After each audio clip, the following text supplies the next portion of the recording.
because I was so clearly the wrong man in the wrong place. But I wasn't. You, for all your apprehensions and expectancy, have never seen a ghost. But I have, though I am the last person in the world you would have thought likely to do so. And though my nerves are steady enough again now, it knocked me all to bits. He sat down again in his chair. No doubt you remember my going to bits, he said.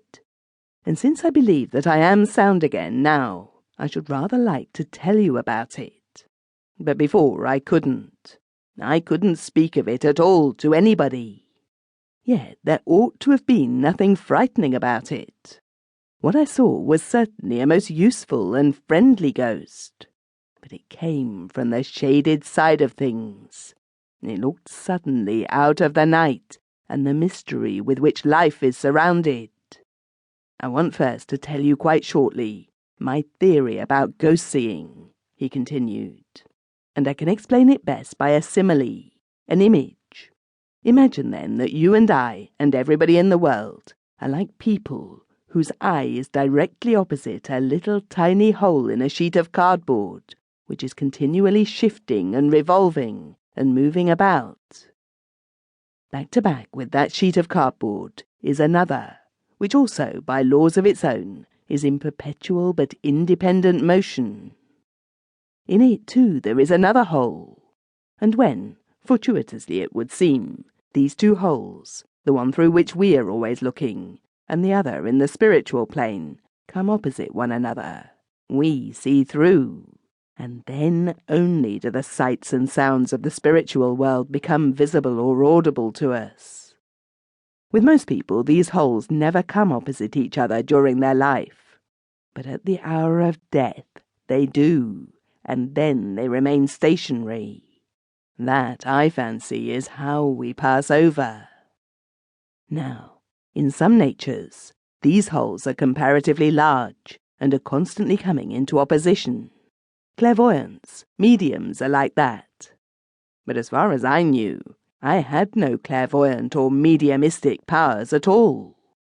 I therefore am the sort of person who long ago made up his mind that he never would see a ghost. It was, so to speak, an incalculable chance that my minute spy-hole should come into opposition with the other. But it did, and it knocked me out of time. I had heard some such theory before, and though Hugh put it rather picturesquely, there was nothing in the least convincing or practical about it. It might be so, or again it might not. I hope your ghost was more original than your theory, said I, in order to bring him to the point. Yes, I think it was. You shall judge. I put on more coal and poked up the fire. Hugh has got, so I have always considered, a great talent for telling stories, and that sense of drama which is so necessary for the narrator.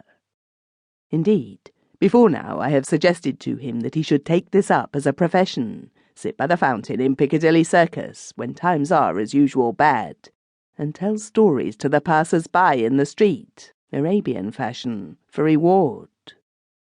The most part of mankind, I am aware, do not like long stories, but to the few, among whom I number myself, who really like to listen to lengthy accounts of experiences, Hugh is an ideal narrator. I do not care for his theories or for his similes, but when it comes to facts, to things that happened, I like him to be lengthy. Go on, please, and slowly, I said.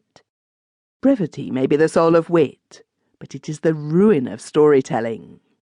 I want to hear when and where and how it all was, and what you had for lunch, and where you had dined, and what— Hugh began.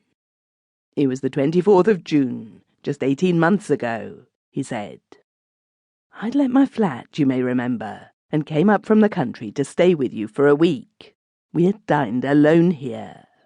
I could not help interrupting. Did you see the ghost here?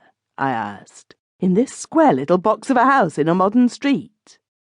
I was in the house when I saw it. I hugged myself in silence.